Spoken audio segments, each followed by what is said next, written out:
Dialogamos en esta oportunidad con el vicepresidente del Gobierno Regional de Cajamarca, doctor César Aliaga Díaz. El Tribunal Constitucional acaba de emitir una sentencia en contra de la Ordenanza 036.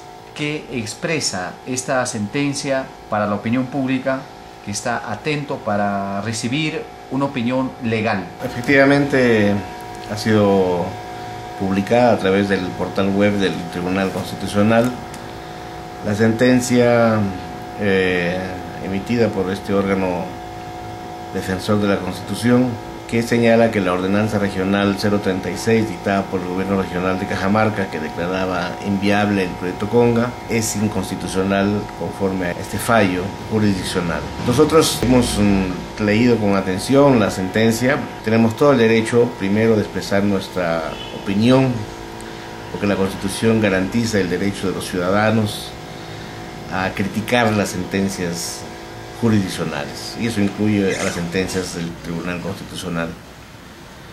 Y lo criticamos en la medida que consideramos que esta sentencia no recoge los asuntos de fondo que se han discutido en esta problemática, en este juicio, en este proceso, y más bien ha optado por una salida, como ha dicho muy bien un analista jurisdiccional muy importante como el doctor Ruiz Molleda, en la publicación Justicia Viva, ha publicado una sentencia conservadora, una sentencia formalista y obviamente que elude debates de fondo. Hay dos temas que me parece que son esenciales que no han sido debatidos. Uno, el tema de la vigencia efectiva de los derechos ambientales de la población, y el otro tema, los temas vinculados a la propia descentralización. La sentencia en efecto tiene una salida formal, ¿no? Se limita a constatar y a señalar que el gobierno regional de Cajamarca no tiene competencia para regular materias vinculadas a los proyectos de gran minería, porque eso en la ley de descentralización, en la ley orgánica de los gobiernos regionales, está como competencia del gobierno nacional. El gobierno regional solamente tiene competencia en materia de minería, en materia de pequeña minería y de minería artesanal. Ahora, si bien eso es cierto, el Tribunal Constitucional no ha desarrollado suficientemente un razonamiento, una explicación sobre cómo esos proyectos pueden afectar los derechos de la población. El tribunal, me parece que en la sentencia ha establecido un criterio muy interesante, pero todavía insuficientemente desarrollado, al proponer como tema de discusión jurídico-constitucional las condiciones en las que una actividad económica merece el respaldo de la Constitución. O sea, cuando una actividad económica es constitucionalmente respaldable. Y ahí desarrolla algunos conceptos muy interesantes, pero lamentablemente solo a título de un esquema que el tribunal ni siquiera ha tenido el valor, creo yo, de aplicar a este caso, porque varios de los planteamientos, de los deberes que ahí se establecen no han sido contrastados con la actitud irresponsable de Yanacocha en el particular. Entonces el tribunal se ha quedado a medio camino en ese señalamiento. Y por otro lado, no ha discutido, no ha desarrollado más allá de lo que podía haber desarrollado la temática, como digo, de cómo es que los derechos ambientales de la población pueden ser afectados por un megaproyecto como el que está presentado en este caso, teniéndose en cuenta que no se trata de un proyecto aislado, sino de un proyecto que forma parte de un distrito minero complejo, en el que además de Yanacocha, además de Conga, estarían Galeno, Michiquillay, etc., en la cabecera de cuenca de nuestra región. Ahora, en el tema de las competencias, como digo, al limitarse a un análisis sesgado, unilateral de las competencias compartidas, prácticamente se está dejando sin contenido, sin valor a las competencias exclusivas del gobierno regional vinculadas a la planificación del desarrollo sostenible, al ordenamiento territorial y a la defensa de la biodiversidad. O sea, el Tribunal Constitucional dice, el gobierno regional no puede regular sobre minería, porque eso está sobre la minería, porque eso es del gobierno nacional. Pero si eso es así, ¿de qué nos vale ahora decir que la ley nos da la posibilidad, la facultad, el poder de, por ejemplo, de ordenar nuestro territorio? Si el gobierno nacional puede autorizar un uso del territorio sin consultar, sin armonizar su política con la política regional, que se supone que es autónoma y exclusiva. Es decir, el tribunal lo que está haciendo, me parece, y esto es un grave golpe para el proceso de descentralización, es que al reafirmar un principio como el de la competencia compartida en minería, no ha tomado en cuenta que esa competencia compartida se tiene que armonizar con las otras competencias que son exclusivas del gobierno regional, porque si no, de nada vale eso. ¿De qué va a valer ahora para nosotros? ¿Qué vale para el gobierno regional? Que la ley diga que de manera exclusiva podemos ordenar nuestro territorio si el gobierno nacional puede utilizar, repito, un uso de un territorio que de repente no es compatible con el ordenamiento que aquí estamos haciendo. Eso indica que no se respetó las leyes ni los principios jurídicos que se sustentó por los abogados de nuestro país. Sí, efectivamente, o sea, el Tribunal Constitucional, a pesar que lo advertimos en la vista de la causa, no se ha pronunciado sobre este particular. Ha preferido una salida formalista de aplicar una ley en concreto, pero sin tener en cuenta el sistema jurídico en general, y si tienen en cuenta lo que esa sentencia significa para el proceso de descentralización. Repito, vaciar de contenido las competencias exclusivas de la Constitución es prácticamente anular la garantía institucional de la autonomía regional prevista en la Constitución. Varios analistas manifiestan que el Tribunal Constitucional ha actuado de una forma parcializada. Qué coincidencia que el mismo día que los peritos dieron su informe al país y que el pueblo de Cajamarca mostró su desacuerdo, como las autoridades del gobierno regional, también salió la sentencia del Tribunal Constitucional. ¿No ha actuado con independencia? Yo creo que no. Ha habido presiones sobre el tribunal que se expresaron en dos cosas, ¿no? Primero, en procesar de una manera rápida la vista de la causa. Fijar además en Arequipa la vista de la causa. También es una decisión que de algún modo trataba de que no se le preste la atención suficiente, a pesar que estaba en el centro de la polémica pública nacional. Y ahora finalmente también en acelerar una sentencia que curiosamente, como dices tú, y eso curiosamente es una frase benigna para decir lo que ha ocurrido acá, ha coincidido con el peritaje. Forma parte de la estrategia del gobierno de dejar sin argumentos al pueblo de Cajamarca, ¿no? De aparentemente dejar sin argumentos. Pero yo creo que ninguno de estos hechos va a dejarle sin argumentos a Cajamarca. Los temas centrales no han sido abordados en el Tribunal Constitucional y permanece, creo, la disputa, la necesidad de ahondar más desde el punto de vista jurídico, constitucional y político sobre la vigencia de la descentralización y la vigencia de los derechos ambientales de la población que estaban en juego acá y sobre los cuales el tribunal, como un mal torero, digamos, ha decidido no asumir su responsabilidad y ha ido por una salida exclusivamente formalista y conservadora y además centralista. O sea, se ha dado un golpe terrible al proceso de descentralización en una sentencia que debería ser por lo menos ejemplar en esa materia. Doctor, usted conjuntamente con el doctor Valega participaron como defensores de la ordenanza 036 en Arequipa ante el Tribunal Constitucional. Para el Perú, para Cajamarca, es la ordenanza de la dignidad. Con este fallo, ¿qué se está demostrando al país? La presión económica y política ha primado, ¿no? Que no ha primado ni los principios jurídicos constitucionales, ni la necesidad de ir ahondando el proceso de descentralización, ni la defensa de los derechos de la población. Yo creo que es una sentencia vergonzante, no debe generar un precedente. Ojalá podamos encontrar los mecanismos para que el propio tribunal más adelante en otros procedimientos, en otros procesos, no vuelva a cometer los errores que ha cometido en esta sentencia. En 15 días el Tribunal Constitucional ha dado a conocer esta sentencia.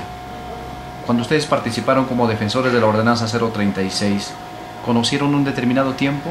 ¿Les manifestaron que había un determinado tiempo para poder evaluar y al final dar su fallo? No, en la ley no hay plazo, ¿no? Pero el propio presidente del tribunal señaló de manera pública que necesitaban cuando menos 60 días para evaluar un caso complicado, ¿no? Ahí, de alguna manera,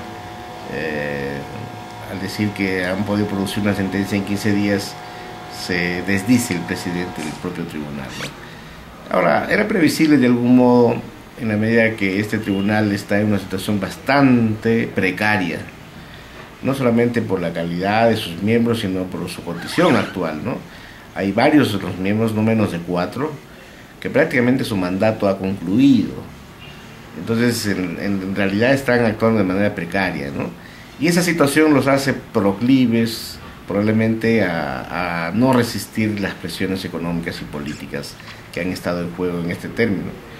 Es lamentable que la justicia esté en manos de personal que no tiene la fuerza moral que le da la legitimidad de tener vigente su mandato, ¿no? Y que más bien esté en manos de un tribunal prácticamente precario, de ocupantes precarios, porque prácticamente su mandato, su título para ejercer la judicatura constitucional ha vencido, solo que el Congreso, por una decisión política del Congreso, de no fortalecer la justicia constitucional, no ha encontrado los reemplazos todavía, no ha querido encontrar los reemplazos necesarios para que el tribunal se vuelva a recomponer con juristas de calidad y obviamente con el mandato abierto. En este caso me parece que esa condición precaria es la que ha permitido que la presión política y económica termine de también desarrollando una ofensiva contra el tribunal, y el tribunal no ha tenido fuerza para resistir.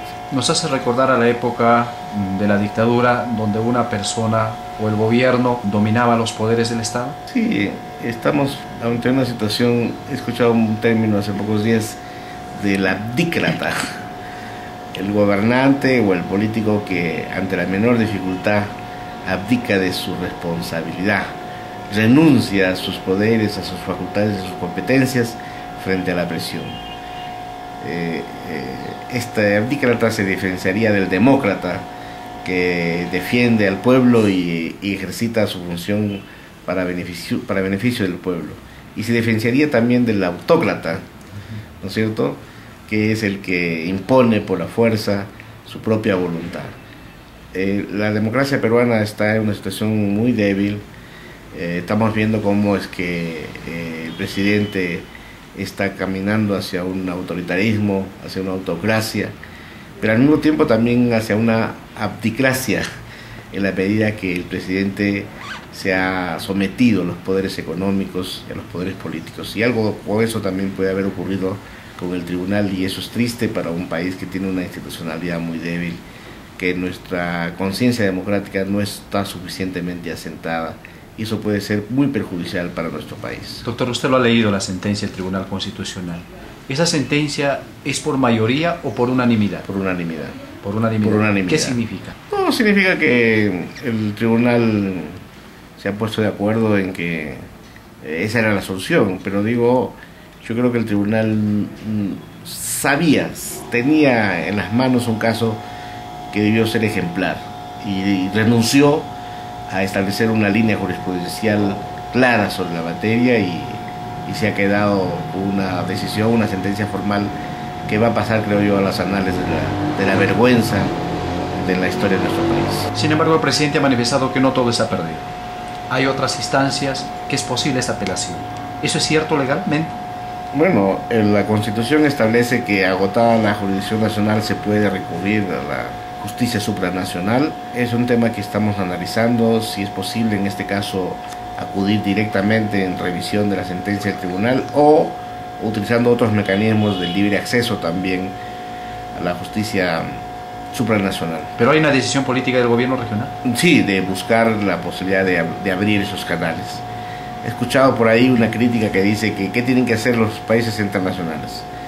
Hoy día la justicia y la democracia y los derechos humanos son valores universales. Hoy día la justicia no es un tema interno, la justicia es un valor universal y existen sistemas de cooperación y de defensa de la justicia y los derechos humanos a nivel internacional, y hay una obligación de los estados de participar de esos procesos porque voluntariamente se han incorporado a esos esquemas de intervención supranacional. Nosotros somos suscriptores, por ejemplo, del Pacto de San José de Costa Rica, que tiene su sistema de justicia en la Comisión Interamericana de Derechos Humanos en Washington y en la Corte de San José de Costa Rica. Son mecanismos a los que se puede acudir normalmente porque están habilitados en nuestra propia Constitución. Quien niegue esa posibilidad está negando la universalidad de los derechos humanos, la universalidad de la democracia. Que el Perú participe. Que el Perú participe. Entonces, en esos casos, esa vía está abierta. Estamos estudiando en estos días cuál es el mejor camino. ¿Cuál es el plazo que se tiene para la apelación? No es propiamente una apelación, es una manera de recurrir, pero obviamente hay un plazo prudencial, creo que de unos 6 meses, que hay que estudiar ese tema. No es que sea un plazo así, digamos, debidamente prescrito y que si no se hace dentro de pocos días eso se va a perder. Pero obviamente hay una urgencia de defender estos temas en todos los terrenos y el gobierno regional lo va a hacer. La licencia social que no cuente el proyecto Conga. El peritaje ha tenido su espacio, también el Tribunal Constitucional dentro del marco legal de la Ordenanza 036. Para algunos analistas es posible que el Consejo Regional sea denunciado por haber cometido irregularidades en aprobar esta ordenanza regional. Yo creo que no, porque la sentencia felizmente, por lo menos en ese tema, ha señalado que es legítima la preocupación expresada en la ordenanza respecto a la defensa de los derechos ambientales, sobre todo dada la desconfianza que hay respecto de las operaciones de gran minería que han producido desastres ambientales conocidos. En la propia sentencia se cita el caso Choropampa, por ejemplo, como un caso que ha originado este estado de desconfianza en la autoridad pública vinculada a la fiscalización, pero también en la responsabilidad de las empresas. De tal manera que yo creo que con ese argumento, con esa certificación que en la sentencia se hace de que es legítima esa preocupación, habrá un mecanismo de defensa frente a cualquier intento de comprometer una responsabilidad penal del Consejo Regional o del presidente regional en esta materia. Los temas de control de la constitucionalidad no pueden terminar como un tema penal, es un tema, para eso existen los mecanismos de corrección y que se han utilizado en este caso, ¿no? De tal manera que no me parece que haya justificación adecuada para intentar establecer responsabilidad penal de los consejeros o del presidente regional. ¿Cuál es el comportamiento actual del gobierno regional de Cajamarca frente al informe de los peritos y frente a la decisión del Tribunal Constitucional? Bueno, estamos estudiando el peritaje y también hemos estudiado la sentencia, por eso mismo podemos pronunciarnos ahora sobre la sentencia, haciendo un comentario general, pero pues vamos a hacer probablemente un informe jurídico y obviamente ahí estableceremos la decisión de acudir a algún mecanismo de control supranacional. Y en el caso del peritaje vamos a estudiarlo con más calma también para hacer unos comentarios de carácter técnico que permitan hacer una apreciación crítica de lo que ahí se ha hecho. ¿Continúa el debate? El debate continúa, por supuesto, ¿no? El debate no ha sido cerrado ni por el peritaje ni por la sentencia. La decisión sobre Conga es un tema que el propio gobierno ha dicho que es una decisión que está por tomarse y por consiguiente en ese momento entonces este es el momento para debatir, para discutir con la misma firmeza como lo hemos estado haciendo. ¿Debate técnico o debate político? Todos los debates acá, porque se trata de un tema complejo. Hay políticos, no partidarios, políticos, de política nacional, así es, de política estatal. Mira, un tema, ¿no? Dicen que se va a reunir el Acuerdo Nacional para establecer la política hídrica. Y la sentencia y la demanda del fiscal de la Nación decía que nosotros no hemos respetado la política hídrica. ¿Qué política hídrica? Si no hay, si recién se va a aprobar. ¿Cierto? O sea, todavía el Perú está en un proceso de construcción de sus instrumentos de gestión y es lamentable que esos temas no se reconozcan en la sentencia del Tribunal Constitucional, por ejemplo. El tribunal ha debido ser más firme, el tribunal se ha doblegado ante la presión política. ¿El fiscal de la Nación no debería interponer esta denuncia ante el Tribunal Constitucional? Formalmente tenía el poder para hacerlo, pero su ley orgánica no lo autorizaba de manera específica. Y ahí me parece que ha habido una actuación irregular y quien la ha perdido, digamos, porque finalmente el tribunal ha considerado que se trata de un conflicto de competencias, y en un conflicto de competencias nada tenía que hacer el tribunal, tenía que hacer en todo caso el órgano al que supuestamente se le ha arrebatado sus competencias, que en este caso ha sido el propio Poder Ejecutivo. Y esa falta de valor para defender lo que es suyo también demuestra qué clase de gobierno tenemos. Perfecto. ¿Qué decirle al pueblo de Cajamarca, doctor? Que espere con confianza, con seguridad las decisiones que vamos a tomar, que esas decisiones siempre van a estar encaminadas en defensa de los principios que hemos enarbolado desde siempre aquí, que en eso no hay ningún cambio importante, y que vamos a tratar de que el debate que sigue en este momento sea encauzado debidamente en los diversos mecanismos institucionales para la defensa de los derechos de la población. Que eso es el compromiso del gobierno regional y lo mantendremos firmemente.